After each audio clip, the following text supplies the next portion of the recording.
Kama mdhamini kwetu sisi ni furaha na heshima kubwa kuwa sehemu ya historia hii ya Simba Day. Huu ni mwaka wetu wa pili, tulianza mwaka jana kama mdhamini mkuu na tunashukuru kwamba kwa mwaka mmoja tu makombe yameanza kurejea nyumbani. Kwa hiyo tuwapongeze management ya Simba, wachezaji wote, benchi la ufundi, na tunaamini kwamba mwaka huu makombe yatakwenda kurejea nyumbani. Na kwetu sisi kama Betway tuwashukuru pia mashabiki. Klabu hii nadhani mwaka huu inaenda kutimiza miaka 90.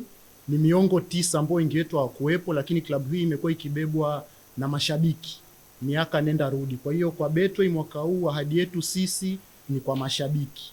Brand mnayoijua ni international brand. Nataka sasa tuwashukuru mashabiki kwa sababu mnaibeba Simba yenu, mmekuwa ni nguvu moja. Kwa hiyo kuanzia tutakwenda kutangaza wiki ya Simba inapokwenda kuanza, Betway tutakuwa bega kwa bega pamoja na club. Ni zawadi kumiminika kila tunapotembea ndani ya tovuti, lakini pia nje ya tovuti.